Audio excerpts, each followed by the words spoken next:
desde cuando tenía 12 años.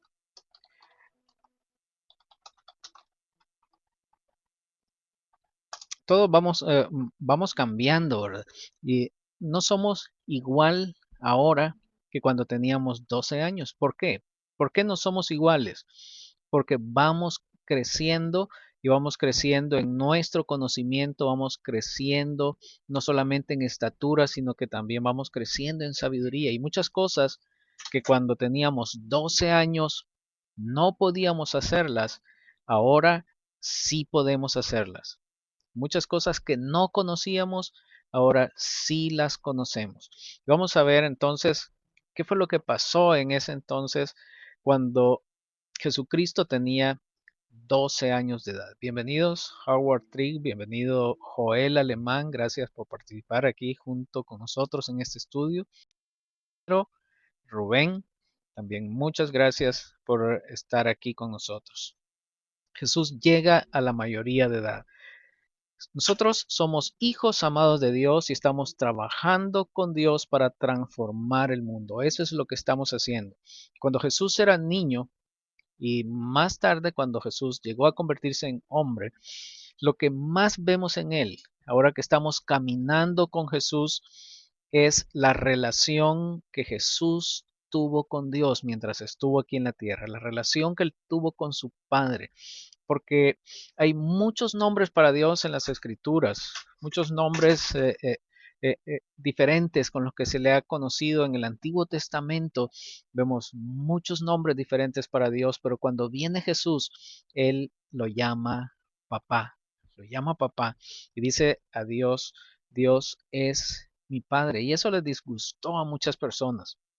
Ahora, cuando Jesús comenzó a crecer y el mundo se estaba haciendo cada vez peor, el mundo estaba empeorando, la gente quería que las cosas cambiaran, no estaba bien la situación ahí en Israel, las cosas estaban mal, habían problemas eh, por la ocupación que tenían los romanos, pero no solamente eso, sino que también los mismos religiosos, los mismos sacerdotes en el templo estaban haciendo mal las cosas, así que la gente esperaba que las cosas cambiaran.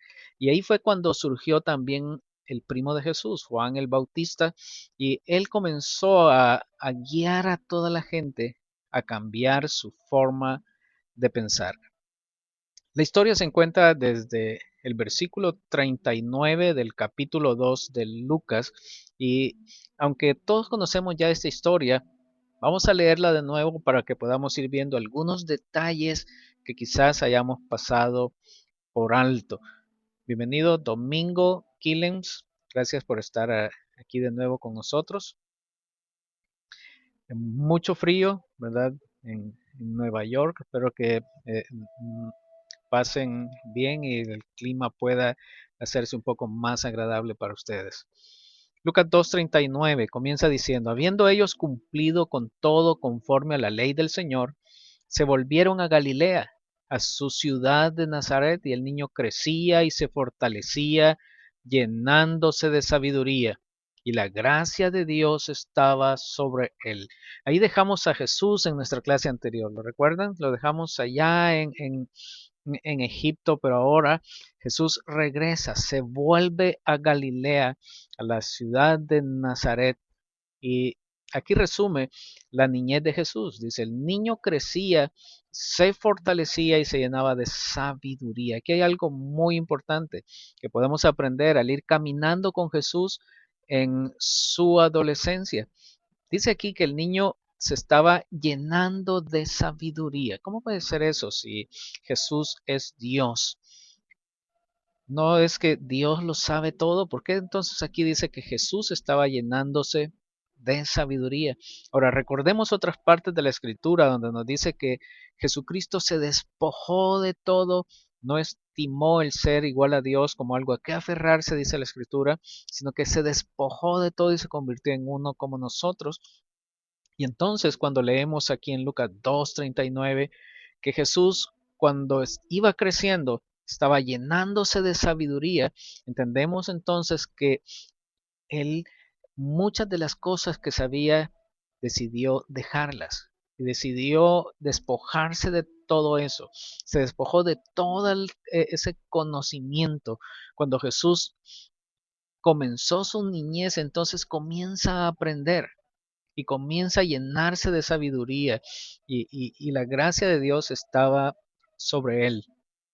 Dice Rubén, buenas noches. Saludos desde Córdoba, Veracruz, México. También por estas tierras está haciendo mucho frío. Este es uno de los inviernos más fríos. Bueno, esperamos que puedan pasarlo bien, disfrutar este frío que nuestro Padre les ha enviado. Sigue diciendo la escritura, y los padres de Jesús acostumbraban ir a Jerusalén todos los años a la fiesta de la Pascua, y cuando él cumplió 12 años, subieron allá según la costumbre de la fiesta. A los 12 años lo llevaron a la fiesta de la Pascua, y al regresar ellos, después de haber pasado todos los días de la fiesta, el niño Jesús se quedó en Jerusalén sin que lo supieran sus padres. Y suponiendo que iba en la caravana, anduvieron camino de un día y comenzaron a buscar a Jesús entre los familiares y conocidos.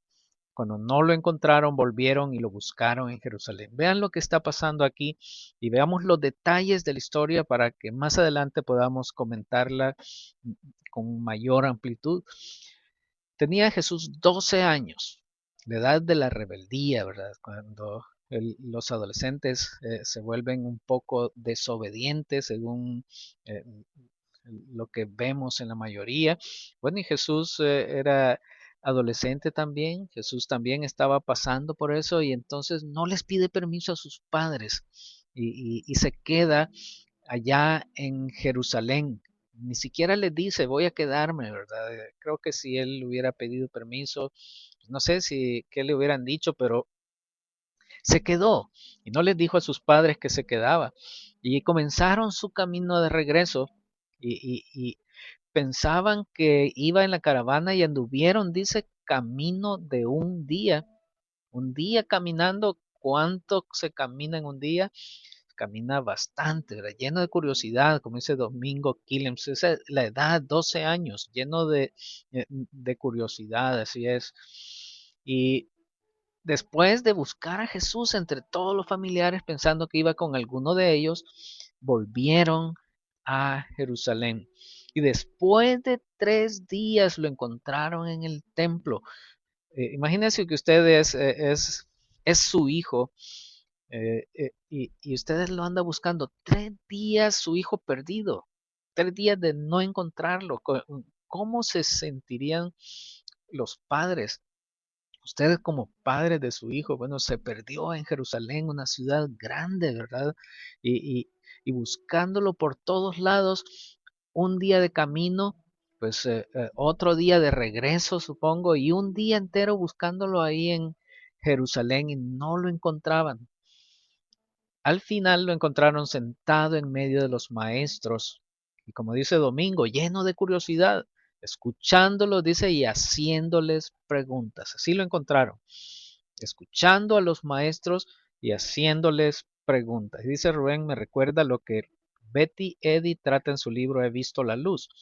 Dice que cuando llegó al cielo recordó muchas cosas que había experimentado antes de nacer físicamente.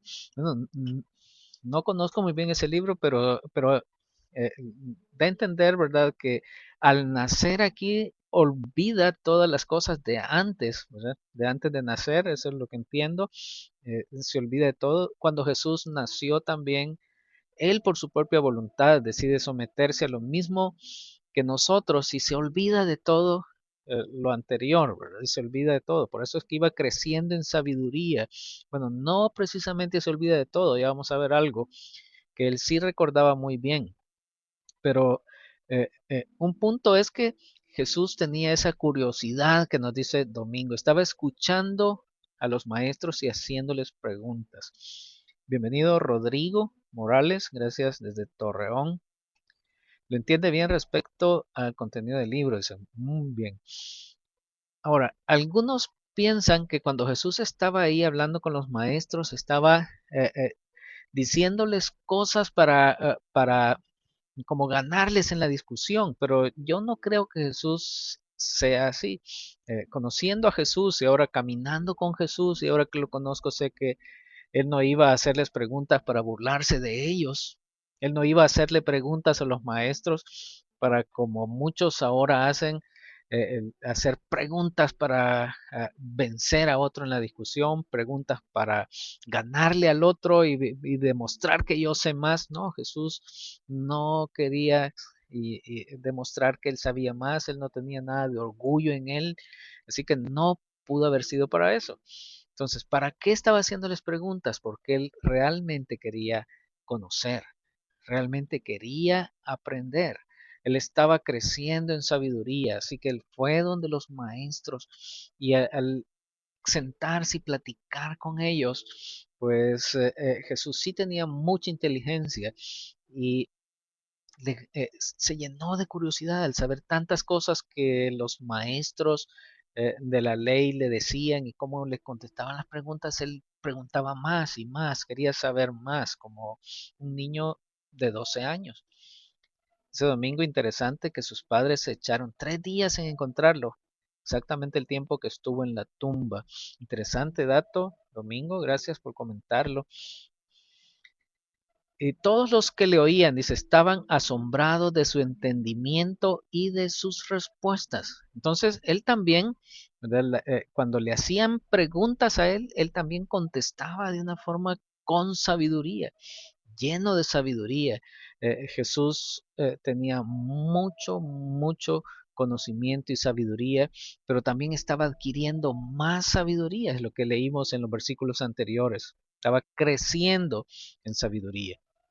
Cuando sus padres lo vieron, se quedaron maravillados, que su hijo estaba ahí platicando con los maestros de la ley, personas que habían dedicado su vida a estudiar la Torá, y Jesús solo con sus 12 años estaba hablando de teología con ellos. Y su madre le dijo, hijo, ¿por qué nos has tratado de esta manera? Mira, tu padre y yo te hemos estado buscando, llenos de angustia. Entonces él le dijo, ¿por qué me buscaban? ¿Acaso no sabían que me era necesario estar en la casa de mi padre? Entonces aquí hay algo que sí Jesús sabía y algo que sí Jesús no olvidó, y es que él era hijo de Dios y que él había estado con el Padre y que desde el principio él estuvo con el Padre y estaba con Dios y era Dios, como dice Juan 1:1. Él eso sí lo tenía muy cierto y lo sabía. Y les dijo a sus padres, ¿qué no sabían ustedes que en la casa de mi padre, ahí es donde yo tengo que estar, o en las cosas de mi padre, en los negocios de mi padre, dice en otras versiones? Porque ellos lo sabían. Y ¿cómo que no lo sabían? Si a María le habló el ángel Gabriel, a José también el ángel Gabriel ya les habían dicho que el que va a nacer, ¿verdad?, será el Hijo del Altísimo. Ellos lo sabían María y José. Y Jesús, él mismo también lo sabía. Él lo sabía. Así que la respuesta de Jesús no es ofensiva ante María, no es falta de respeto tampoco, sino que solo está aclarando la situación y le dice, ustedes sabían que en casa estar. Dice Rubén, Jesús como humano tenía la necesidad de experimentar todos los procesos físicos, mentales y emocionales de todo ser humano. Por eso investigaba para sentir las cosas de Dios como humano. Él vino a vivir, a experimentar toda nuestra vida como seres humanos, como nos dice Rubén. Así que él pasó por ese proceso de aprendizaje, de aprender a caminar, de aprender a comer, de aprender a hacer todas las cosas y en el caso del conocimiento también, de aprender. Pero ellos, dicen, no entendieron las palabras que él les había dicho. Descendió con sus padres y vino a Nazaret y continuó sujeto a ellos. Y su madre atesoraba todas estas cosas en su corazón.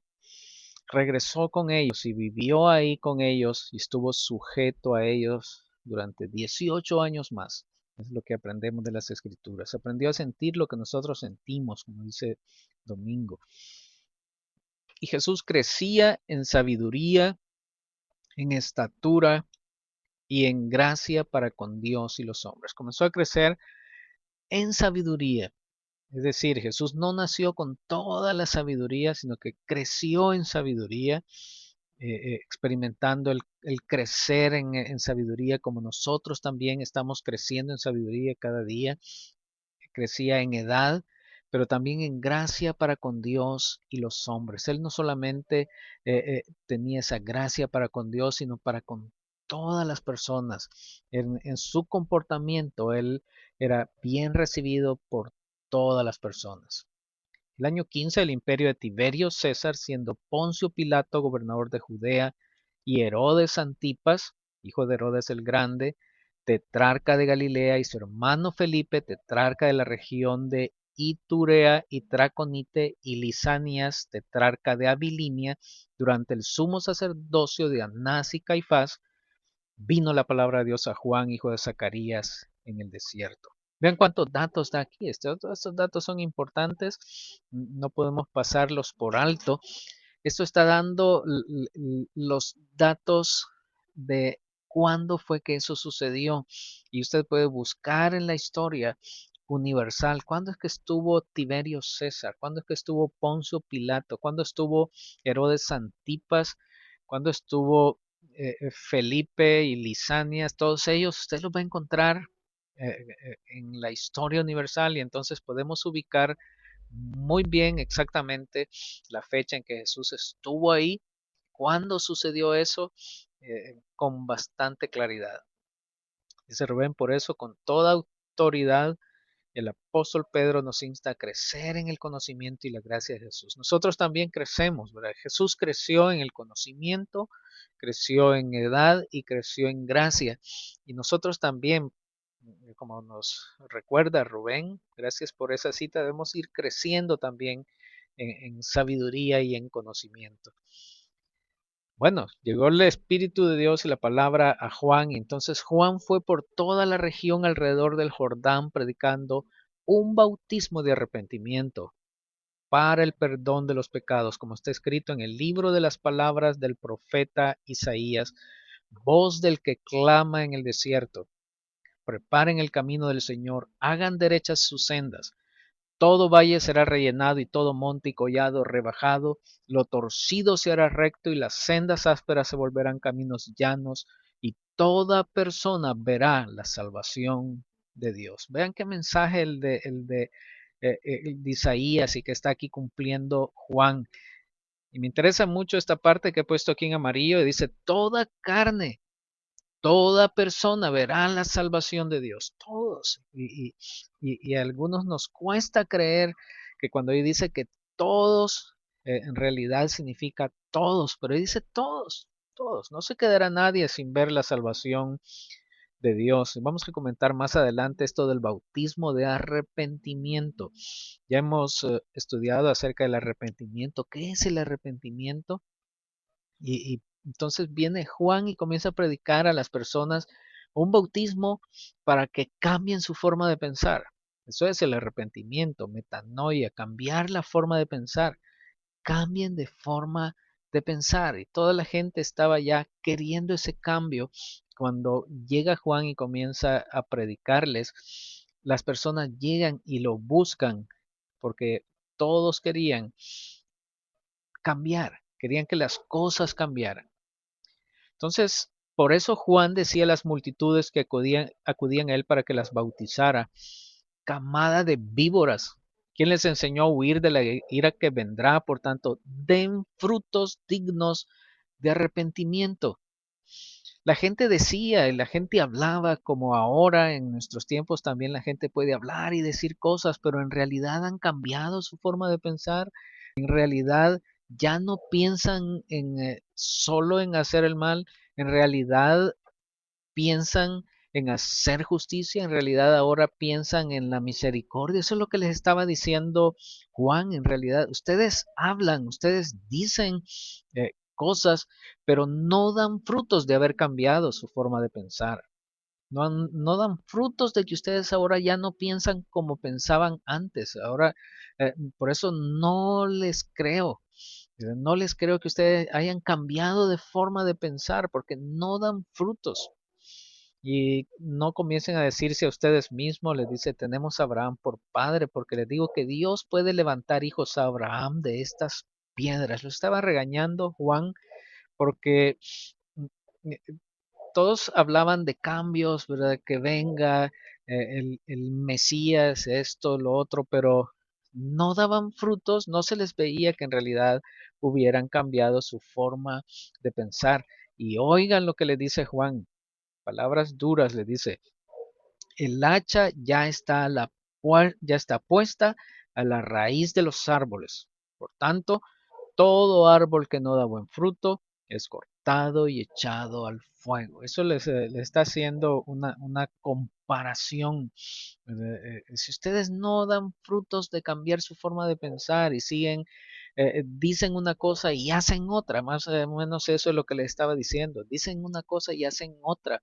Como Jesús mismo les dijo eso, ¿verdad? Ustedes les dijo a las personas, hagan lo que ellos dicen pero no hagan lo que ellos hacen, porque ellos dicen una cosa y hacen otra. Eso es no dar frutos de haber cambiado de forma de pensar, dar frutos de arrepentimiento. Dice Rubén, camada de víboras, se estaba refiriendo a Satanás, dice, en los últimos salmos se compara a las personas con árboles. Bueno, camada de víboras, no sé, en realidad Satanás sí es la serpiente antigua, pero algo estaba haciendo referencia a eso, a la maldad, ¿verdad? Sí, a, a- a hacer cosas contrarias a lo que a Dios le agrada. Entendamos aquí entonces este punto, cuando Juan les está hablando acerca de den frutos dignos de arrepentimiento, lo que les está diciendo es, den frutos de que en realidad piensan diferente, como dicen ustedes que piensan. Y las multitudes le preguntaban, entonces, ¿qué haremos? ¿Qué haremos? ¿Qué vamos a hacer? Y aquí les dice Juan, bueno, si usted ya cambió su forma de pensar, si usted ya no piensa en dañar, sino que usted piensa ahora en ayudar, si ahora usted piensa en servir, si ahora usted piensa en hacer justicia, entonces el que tiene dos túnicas comparta con el que no tiene. El que tiene que comer, comparta con el que no tiene que comer. Así se va a mostrar que usted en realidad ha cambiado su forma de pensar. Vinieron unos recaudadores de impuestos para ser bautizados y le dijeron, ¿nosotros qué hacemos, Juan? Y él les dijo, si ustedes ya cambiaron su forma de pensar, den frutos de haber cambiado su forma de pensar, ustedes ahora ya no quieren eh, eh, robar a las personas, ahora quieren ayudarle a las personas, entonces no exijan más de lo que se les ha ordenado. Esa es la religión pura y sin mancha, como dice Rubén. También llegaron algunos soldados y le preguntaban, ¿y nosotros qué hacemos? Nosotros los soldados. Bueno, si ustedes ya cambiaron su forma de pensar, a nadie le quiten el dinero por la fuerza, a nadie acusen falsamente y conténtense con su salario. Estén contentos, sirvan con voluntad. Y aconteció que cuando todo el pueblo era bautizado, Jesús también fue bautizado. Y mientras él oraba, el cielo se abrió y el Espíritu Santo descendió sobre él en forma corporal como de una paloma. Y vino una voz del cielo que decía, tú eres mi Hijo amado, en ti me he complacido. ¿Necesitaba Jesús ser bautizado? Algunos se preguntan y dicen, no, no necesitaba. Él solo lo hizo por darnos el ejemplo a nosotros. Pero bueno, pongámonos en el contexto de lo que está sucediendo ahí en ese momento. ¿Qué está sucediendo? Eh, eh, la religión judía no estaba haciendo lo que se suponía que debía hacer. Los sacerdotes estaban haciendo mal al pueblo, estaban enseñando cosas, pero estaban haciendo otras. Entonces estaban haciendo cosas que ellos debían de cambiar y que debían demostrar frutos de arrepentimiento, frutos de estar de acuerdo sus acciones con sus pensamientos. Y entonces la gente veía a los religiosos Y cuando veía la gente, a los religiosos, y veía, no, estos no están haciendo lo correcto, estos no están haciendo lo que a Dios le agrada, no lo están haciendo bien, yo ya no creo en eso, yo ya no creo en esta religión judía.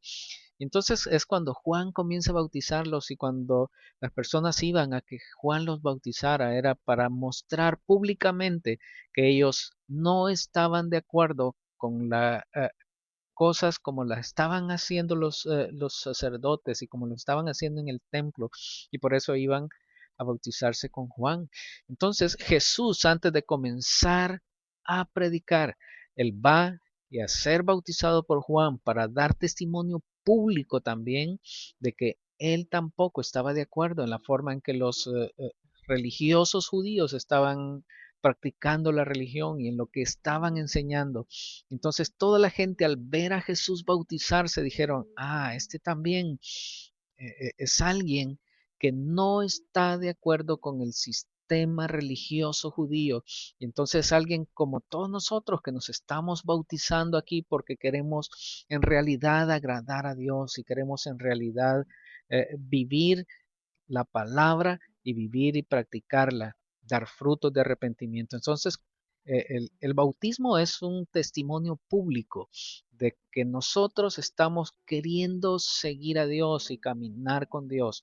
Jesús da ese testimonio público para que todas las personas vieran ahí que Jesús estaba también en contra de las reglas, en contra del sistema religioso, y que él estaba, como todo el pueblo que iba a ser bautizado por Juan, con la disposición a cambiar y con la disposición a comenzar a vivir y a caminar según Dios quiere.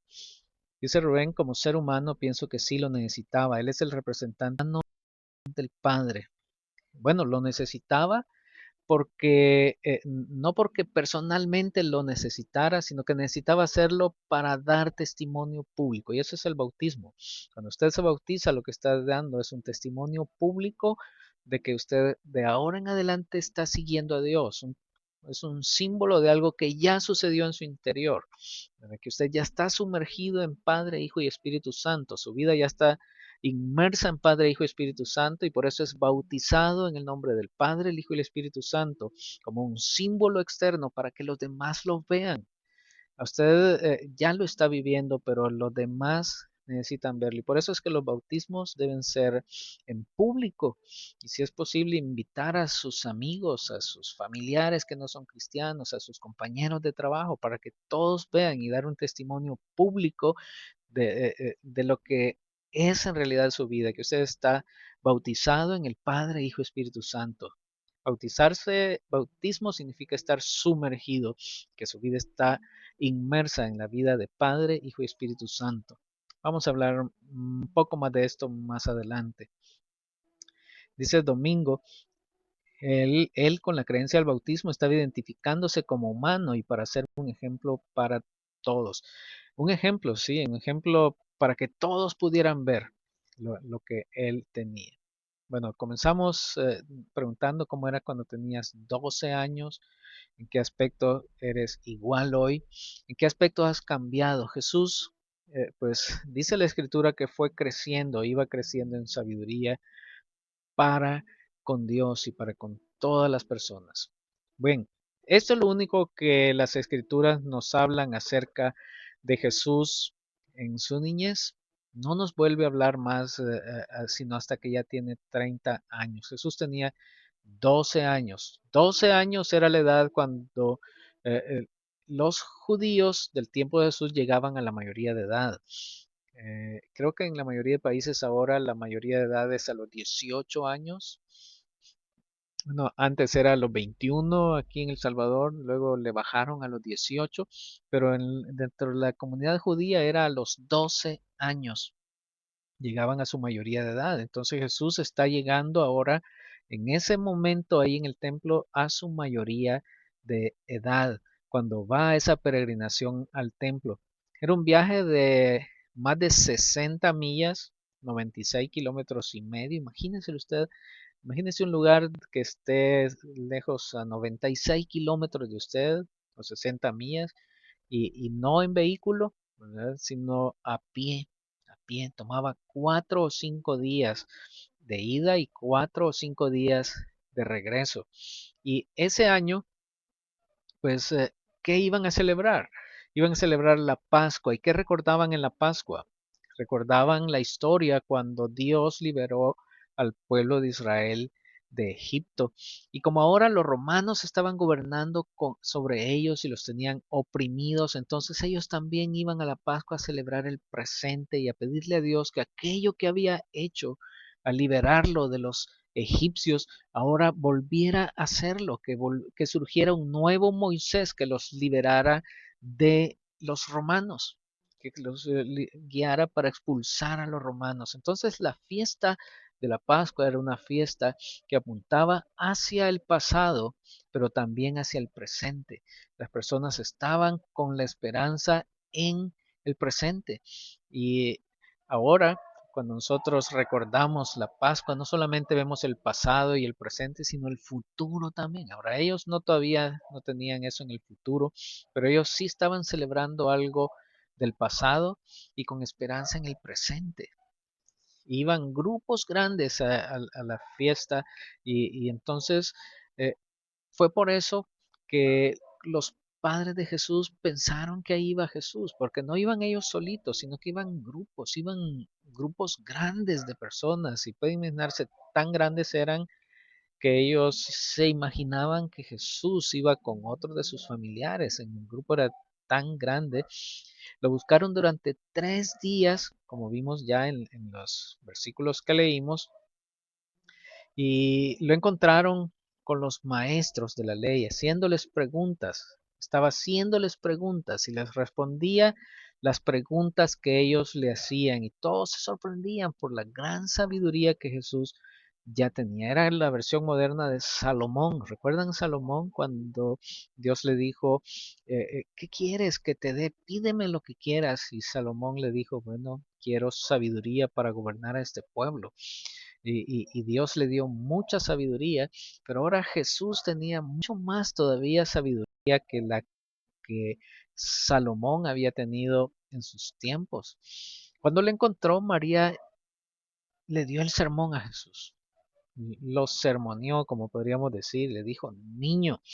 Y el decirle niño, estaba recordando que él todavía no era adulto, ya casi estaba poco a ser adulto, pero todavía le faltaba. ¿Por qué has hecho esto? Estamos muy preocupados y te estábamos buscando. Y Jesús les respondió, me es necesario estar en la casa de mi Padre.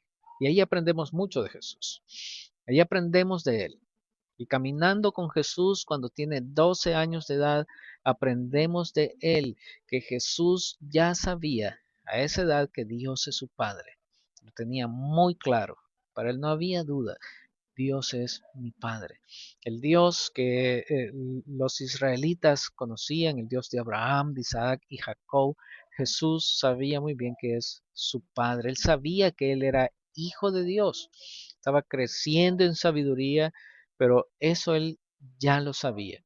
Era alguien muy reflexivo y conocía muy bien de las escrituras. Ahora, María y José estaban desconcertados por su comportamiento y bueno, María y José pasaron lo que pasa, creo, todo padre de adolescentes, ¿verdad? Ese tiempo, y ellos también lo vivieron, incluso con Jesús, pero después de ese incidente, dice las Escrituras, que los siguientes 18 años Jesús estuvo sujeto a ellos. Fue la única vez. Entonces, bueno, si hubieron otras veces que él se fue al templo a hablar con ellos, pues fue con permiso, comunicándoles como María se lo dijo, pero ¿por qué no nos dijiste? Él estuvo sujeto a ellos durante los siguientes 18 años, y Jesús crecía en sabiduría, en edad y en gracia para con Dios y la gente. ¿Cuántos se llevaban más o menos de edad entre Juan y Jesús? ¿Recuerdan la historia del nacimiento de Juan y cómo fue después el nacimiento de Jesús? Casi tenían la misma edad, ¿verdad? Era poco, medio año lo que se llevaban de diferencia. Y ya estaba su primo Juan, hijo de Elizabeth y Zacarías, y él también estaba llegando a la mayoría de edad. Pero Juan, si ustedes recuerdan, hijo de Zacarías, sacerdote, ¿qué profesión tenían que tener los hijos de un sacerdote? Bueno, tenía que ser sacerdote, ¿verdad? Porque era algo que era de la familia, algo que se heredaba. Entonces se suponía que Juan tenía que haber sido sacerdote y entrar al sacerdocio como su padre, Zacarías. Pero este Juan también salió rebelde, ¿verdad? Y estaba también rebelándose contra su padre y contra la religión de su padre. ¿Se imaginan ustedes? Los papás siempre quieren que sus hijos pues, vayan a la iglesia con ellos y que sean de la misma iglesia, pero más si son hijos del pastor, ¿verdad? Y en este caso, hijo de Zacarías, hijo del sacerdote. ¿Y cómo es esto? Que el hijo del sacerdote no va a ser sacerdote.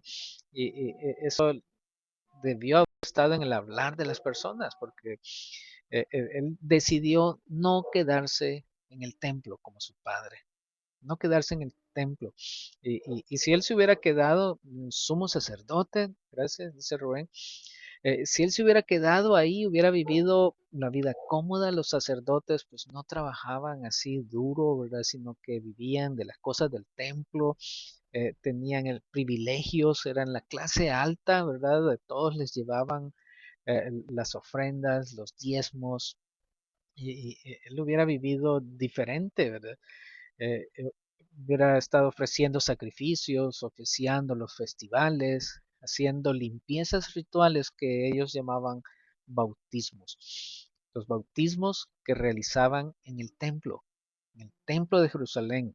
Ellos hacían bautismos ahí y los bautismos eran esenciales para las personas cuando llegaban al templo de Jerusalén porque los judíos que habían estado viviendo lejos de Jerusalén, que habían ido, digamos, a pasear o a trabajar a Arabia, los que habían ido allá por otros lugares lejanos, fuera de Jerusalén, cuando regresaban, como se habían mezclado con los gentiles y eso era algo pecaminoso, si no podían ni tocar a alguien impuro, ¿verdad? Entonces venían impuros y cuando venían al templo, antes de entrar al templo se hacían unos lavatorios que llamaban bautismos, ¿verdad? Se sumergían en agua, habían unas pilas afuera del templo, bueno, no al aire libre, en la primera entrada del templo, pues estaban ahí los bautisterios, donde las personas decían, yo vengo impuro porque me he mezclado con personas gentiles en otras naciones,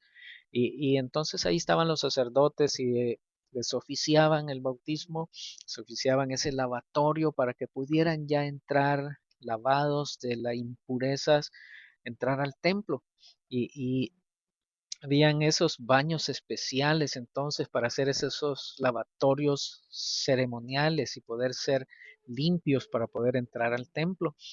Ahora, Juan no se queda haciendo eso en el templo, porque Juan ve todas las cosas que hacían en el templo y todas esas cosas, él veía que no eran del agrado de Dios, no estaban haciendo lo que Dios en realidad quería, estaban diciendo una cosa y hacían otra, no estaban cumpliendo realmente. Entonces Juan cambia de forma de pensar y Juan dice, no, yo no voy a quedarme aquí en el templo y él se va lejos, se va no, no hacer bautismos ahí en Jerusalén y él les dice, me voy a ir al desierto y se va 80 kilómetros hacia el noreste y, y, y hacer sus bautismos en el río Jordán, no en los baños privados cerca del templo donde entran las personas y solo entran como una cosa religiosa, ¿verdad? Y ahí sí es una religión, porque lo que ellos hacían era religiosidad, entrar al templo para a través de esa religión ellos sentirse puros y limpios, pero Juan les dice, no, eso no es nada, eso no vale nada, lo que en realidad ustedes tienen que hacer es cambiar su forma de pensar.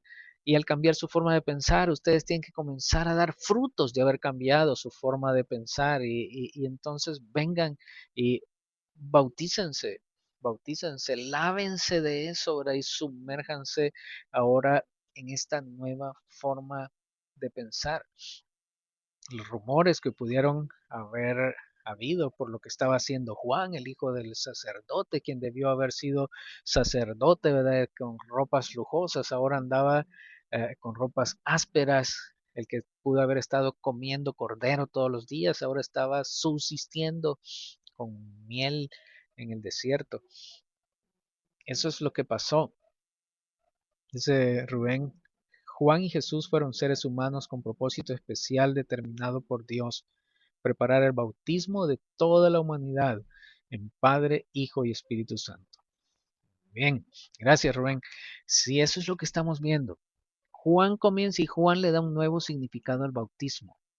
Juan comienza a decir, no, el bautismo no es para limpiarse de las impurezas de los gentiles, no, el bautismo no es para poder entrar limpio y al templo, no, el bautismo es para mostrar que usted en realidad ha cambiado y que usted ahora se despoja de toda esa religiosidad de la religión judía y ahora usted va a comenzar a actuar en realidad según lo que ahora piensa. Su cambio en su forma de pensar va a dar frutos en su cambio de comportamiento. Estaba Juan entonces protestando contra el sistema religioso judío. Y es que todos los religiosos no eran lo que deberían ser, no mostraban con sus acciones lo que estaban diciendo. Así que por eso Juan comienza a bautizar a las personas en el Jordán y las personas sabían que era eso. La mayoría de ellos quizás ya habían sido bautizados en el templo para poder entrar a hacer sus sacrificios, sus oraciones al templo, primero pasaban por esos lavatorios, pero Juan entonces ahora los llama a arrepentirse, a cambiar su forma de pensar y a ser bautizados para mostrar públicamente que han cambiado su forma de pensar. Para eso, ellos necesitaban eso, un cambio de corazón, necesitaban una limpieza diferente, no una limpieza que se logra por un baño ceremonial en un templo santo, sino una limpieza que se logra por el cambio en nuestra forma de pensar. Metanoia significa arrepentimiento. Nuestra identidad más importante no es la que heredamos de la tribu, de la nacionalidad o de la religión. Eso les dijo Juan. ¿Recuerdan que lo leímos? Dice, no, si, no importa ser hijo de Abraham, no es eso lo importante. Dios puede levantar hijos de Abraham de las piedras. No es eso lo importante. La identidad más importante es la que se logra cuando uno cambia su forma de pensar, cuando uno se arrepiente y cuando ese cambio en su forma de pensar se refleja en un cambio en sus acciones, compartiendo sus riquezas, sus posesiones, sus alimentos con las personas necesitadas, negándose a participar en la corrupción del gobierno y de los negocios, tratando a los demás con justicia, con respeto, a dejar de ser impulsado por la codicia y Juan lo resume en una palabra, arrepiéntanse. Metanoia, le decía él. Repiénsenlo todo, vuelvan a pensarlo. Cuestionen las cosas que suponen que así son, cuestiónenselos. Necesitan un cambio profundo en su forma de pensar.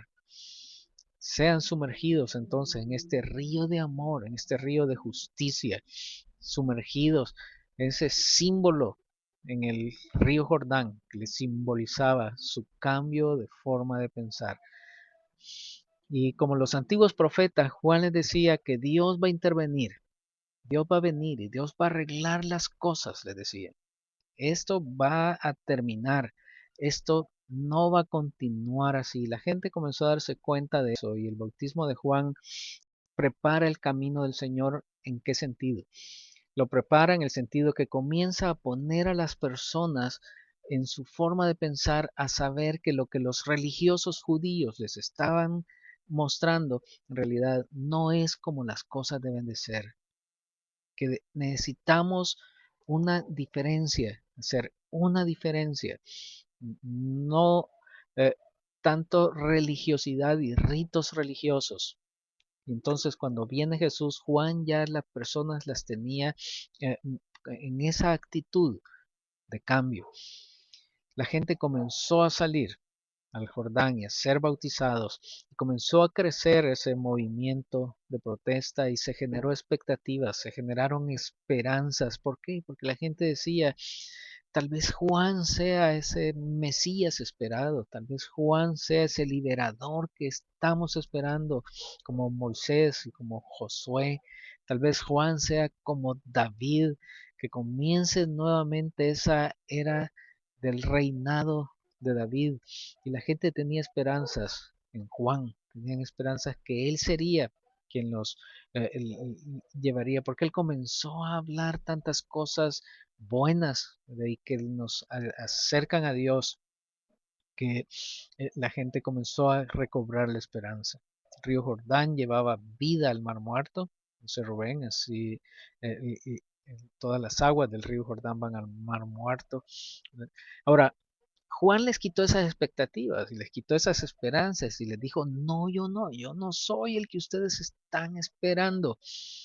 Yo solamente estoy preparando el camino para alguien que viene detrás de mí.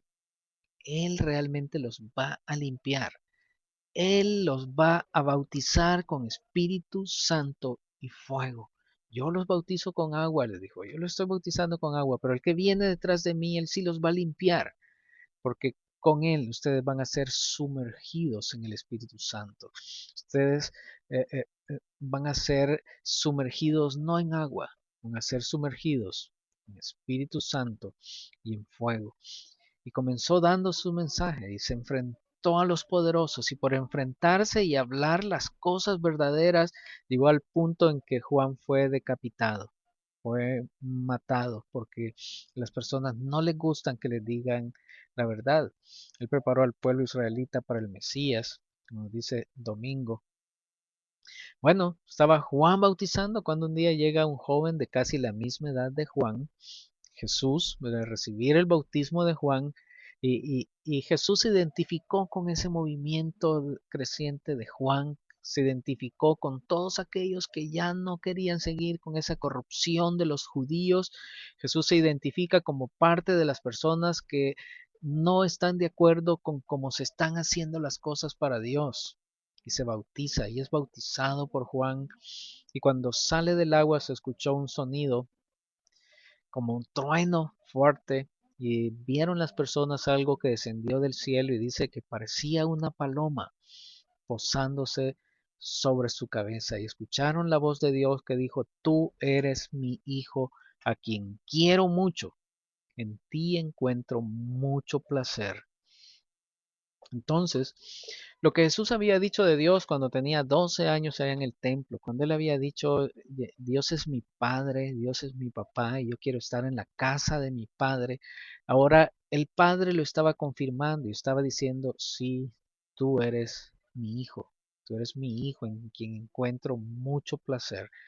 Y en esa relación padre-hijo hay una invitación para todos nosotros porque Jesús enseñó que nosotros también podemos entrar y disfrutar en esa relación padre-hijo con Dios. Nosotros también podemos decirle a Dios nuestro Padre y nuestro Padre también nos dice a nosotros, sus hijos, y el Espíritu Santo nos introduce en esta relación padre e hijo. Entonces se cumple lo que Juan dijo, Él los va a bautizar, los va a sumergir en esa relación de Padre, Hijo y Espíritu Santo. Una paloma se pasó sobre Jesús y eso también tiene significado, también tiene mucho significado. Jesús no vino bajo el símbolo de un león o de un tigre, no vino bajo el símbolo de un toro o de un oso, no vino bajo el símbolo de un halcón o un águila, sino o una víbora, sino el símbolo de una paloma y una paloma es el símbolo de la paz, de la no violencia. Jesús no venía a derrocar a ningún gobierno por la violencia.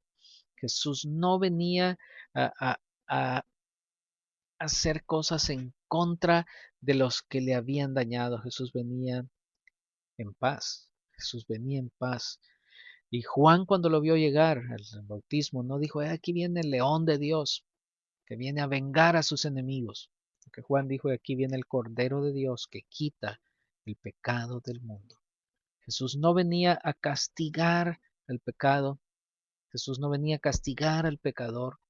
Jesús no venía a luchar violentamente, sino que Él venía a quitar el pecado. Venía a quitarlo. Qué alegría saber esto, dice Domingo y Rubén, sencillos como palomas. Jesús vino para quitar el pecado, no para vengarse de él. Vino a quitarlo de en medio. El pecado nos tiene atrapados, nos tenía atrapados y Jesús viene y lo quita. No, no se venga de él, sino que viene a destruirlo, a deshacerlo. Venía con una agenda de paz. Y ahora que Jesús llegaba a su mayoría de edad, entonces entra al escenario y viene como un hombre con un espíritu de paz, un espíritu de paloma, con la mansedumbre de un cordero. Y esa es la realidad. Él es el Hijo amado de Dios. Y cuando nosotros nos damos cuenta que nosotros también somos hijos amados de Dios, cuando despertamos a esa realidad y nos damos cuenta de lo que siempre ha sido realidad, que Dios es nuestro Padre, que Dios nos ama mucho, que somos sus hijos, entonces comenzamos a participar en esa relación de amor. Mientras no nos hemos dado cuenta, no participamos activamente en esa relación de amor entre Padre, Hijo, Espíritu Santo, pero cuando nos damos cuenta, lo que sucede es que comenzamos a participar activamente en esa relación. No quiere decir que antes no éramos hijos y que ahora nos convertimos en hijos. No, siempre hemos sido sus hijos, pero no hemos participado en esta relación padre-hijo de forma activa. Cuando nos damos cuenta que somos sus hijos, comenzamos a disfrutar esa relación de amor, de placer mutuo entre Padre, Hijo y Espíritu Santo. Y estamos dispuestos a participar en este movimiento revolucionario para transformar el mundo, pero no con violencia, sino que transformarlo con amor, con un cambio no violento. Bueno, no tenemos mucho tiempo ya para compartir la historia de sus bautismos, pero bueno, por medio del chat después de la clase podemos compartir, si alguien de ustedes lo quiere, la historia de su bautismo, pero sí me gustaría que conversáramos sobre la pregunta 2. ¿Cómo respondes a esta explicación de Juan el Bautista y el bautismo? Sé que no muchos hemos escuchado esta forma, esta explicación como yo la he dado ahora, de cómo surge el bautismo y el bautismo, cómo lo estaba haciendo Juan y qué es lo que simbolizaba el bautismo de Juan. ¿Cómo lo ven ustedes? ¿Cómo responden a esta forma de explicar el bautismo de Juan? Dice Rubén: Juan recordó el oficio de su padre como sumo sacerdote cuando identifica a Jesús como el único cordero que realmente quita el pecado. Y entonces ahí sí, realmente, como dice Rubén, su función de sacerdote se cumplió, ¿verdad? Se cumplió. No con corderos animales, ¿verdad? Corderos, sino que él cumplió su función de sacerdote con el verdadero Cordero de Dios al poner sus manos sobre Jesús. Hizo lo que hacían antes de sacrificar al Cordero, ponían sus manos sobre la cabeza del Cordero. No sé si lo han leído en el Antiguo Testamento. Antes de sacrificarlo, ponían sus manos el sacerdote en la cabeza del Cordero para ponerle ahí los pecados de la gente. Con esa imposición de manos, cuando Juan ora por Jesús ahí en el bautismo, está también simbólicamente eh, transfiriendo todo el pecado de la humanidad a Jesús, sobre Jesús, el Cordero de Dios. Esa es una parte también del bautismo.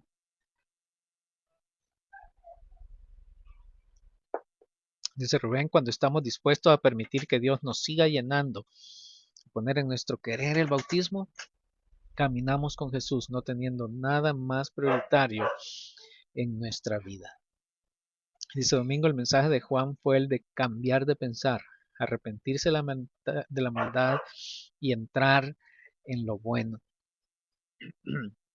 Bueno, y Juan dejó la tradición de solamente hacer estos bautismos en el templo, ¿verdad? Sino que dejó esa tradición y se fue a hacer bautismos al río Jordán y cambió el significado del bautismo, ¿verdad? Y lo cambió para nosotros también y es un símbolo también para nosotros el bautismo de cómo comenzamos a vivir esa nueva vida con Él. Si hemos tenido nosotros también de la experiencia de romper con esas tradiciones, también enfrentamos desafíos. ¿Hay alguien que quisiera compartir también si hay algo en este estudio lo sorprendió, lo provocó, lo turbó, lo desafió, lo animó, lo advirtió o le ayudó? Cualquiera de esas cosas pudo haber pasado. No necesariamente todos tienen que estar de acuerdo en todo. Pueden haber cosas que nos turban y que nos podemos ver que no, esto quizás no necesariamente es así y hay libertad para poder expresar nuestras opiniones diferentes. Dice Pedro, el bautismo es una manera de dejar sepultados nuestros pecados para renacer a una nueva vida. Eso es, ¿verdad? Ese es el bautismo. El tema de hoy no era el bautismo, ¿verdad? Pero hemos visto cómo en el bautismo de Juan, como en el bautismo de Jesús, lo que vemos es un testimonio público de nuestro cambio en la forma de pensar y estar de acuerdo en cambiar no solamente nuestra forma de pensar, sino en dar frutos de arrepentimiento. Dice Domingo, fue una aclaración de los eventos. Bien, hemos, lo hemos visto desde otro ángulo, ¿verdad? Cada vez que leemos las escrituras podemos ir aprendiendo más y podemos ir viendo las cosas con mayor claridad y por eso es que vamos a ir caminando con Jesús, ¿verdad? Caminando con Jesús en todas las etapas del ministerio de Jesús. Ese domingo, el que Juan dejó su posición para señalar la hipocresía, eso es algo que le sorprendió muy bien Domingo. Sí, él podía haberse quedado cómodo en el templo, con trajes lujosos y buenas comidas, y no, él dejó su posición, él no estaba de acuerdo en realidad con cómo era la iglesia de su papá. Dice Rubén, hay libertad de pensar, pero cuando esto proviene de la palabra de Dios y con Jesús viviendo en nosotros, lo entendemos y lo hacemos propio en nuestra vida. Gracias, Rubén. Dice Pedro, algo nuevo que aprendí con esta lección es que Cristo no nació con todo el conocimiento. Sí, algo nuevo. Bueno, activar la tarea para esta semana. En la clase anterior dejamos una tarea que era tratar de relacionarnos con personas que no son de nuestra iglesia, personas de otra iglesia, y no relacionarnos para discutir, sino para formar amistad y para poder compartir nuestros tesoros. Espero que podamos seguirlo haciendo también durante nuestra vida. Para esta semana, pues busque todas las oportunidades que tenga para crecer en sabiduría a través de escuchar, aprender y hacer preguntas. Así fue como Jesús sí fue creciendo en sabiduría, escuchando a los maestros y haciendo preguntas. Sí fue el crecimiento de Jesucristo en sabiduría y en gracia, pues qué bueno sería que nosotros también crezcamos en sabiduría de la misma forma.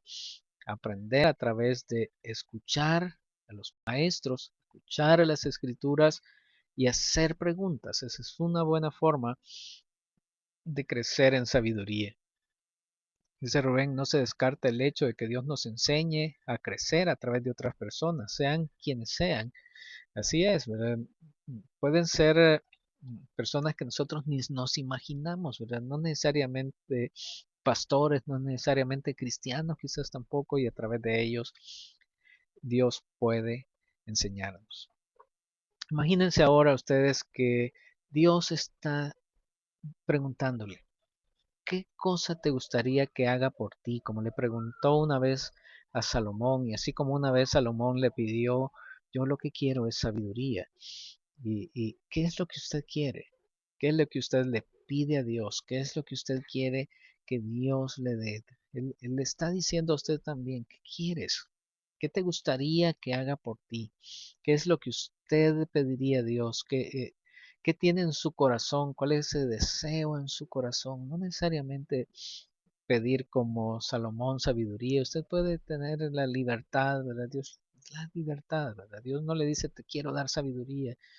Tal vez hay algo que usted quiera y, y, y Dios puede dárselo. Ser su alegría plena, nos dice Rubén. Reciba entonces el mensaje de Dios, la respuesta de Dios a usted diciéndole, así como lo dijo a Jesucristo, escuche estas palabras para usted. Escuche a Dios diciéndole, Domingo, tú eres mi hijo a quien quiero mucho. En ti encuentro placer. Porque esas palabras que el Padre le dijo a Jesús también nos dice a nosotros. Nosotros vivimos en Cristo. Y si tenemos nuestra vida en Cristo, estas palabras también son para ustedes. Y le dice Howard, Pedro, Rodrigo, Rubén, David, tú eres mi hijo a quien quiero mucho. Y en ti encuentro mucho placer. Escuche esas palabras de Dios y también contéstele, dígale usted, yo soy tu hijo, a quien tú quieres mucho y en mí tú encuentras mucho placer. Te damos muchas gracias, Padre, por este estudio que hemos tenido. Muchísimas gracias, Señor, porque hemos estado caminando con Jesús desde su adolescencia hasta su bautismo en el río Jordán. Gracias, Señor, porque en este camino que estamos teniendo con Jesús, estamos formándonos espiritualmente, pero también estamos creciendo en sabiduría, creciendo en estatura y creciendo en gracia. Gracias, Señor, porque te estamos conociendo cada vez más. Gracias porque conocemos de cómo tú has ido trabajando con nosotros, incluso desde antes que nosotros lo supiéramos, pero que cuando nos damos cuenta de esta realidad, que somos tus hijos amados, Señor, entonces comenzamos a vivir esta vida felices, con alegría, al saber, Señor, que tú nos amas, que tú te complaces en nosotros, que te sientes complacidos con nosotros. Hemos hecho cosas que te desagradan, hemos hecho cosas, Señor, que no deberíamos de haber hecho, pero te damos las gracias, Señor, porque tú nos dices que somos tus hijos, que te complaces mucho en nosotros. Muchísimas gracias, Señor, porque tenemos esa seguridad que tú nos das, que somos tus hijos muy amados, a quien tú, Señor, quieres mucho. Ayúdanos, Señor, a hacer nuestra esta verdad. Ayúdanos a bautizarnos en esta relación de amor entre Padre, Hijo y Espíritu Santo.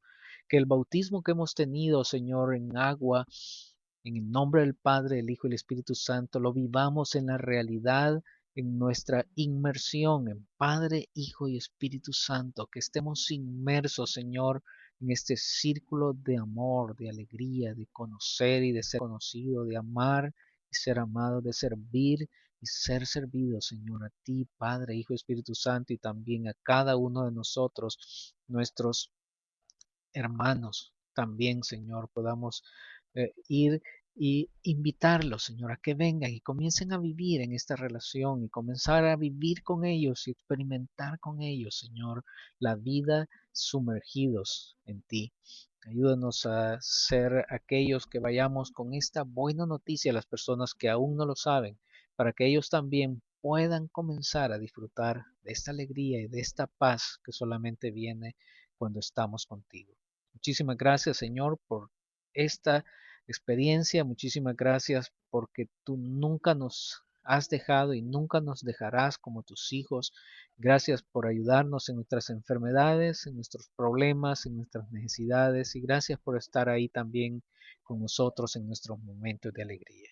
Muchísimas gracias, te bendecimos, te adoramos y te damos todo el honor, el poder y la gloria por los siglos de los siglos. Amén.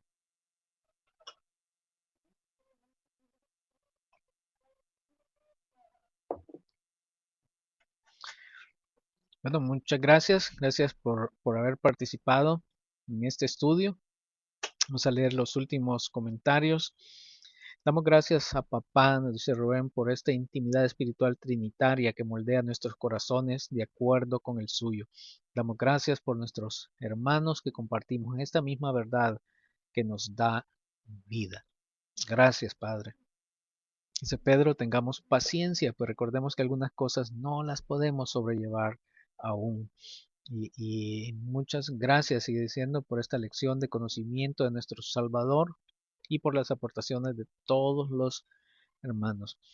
Y es que no es en realidad el conocer, no tiene que ver tanto con el conocimiento, más tiene que ver con relación, tiene que ver con vivir juntos. Eso es la vida eterna, conocernos, y ser conocidos, amar, ser amados, servir y ser servido, ¿verdad? Eso es lo principal, eso es vivir la vida eterna.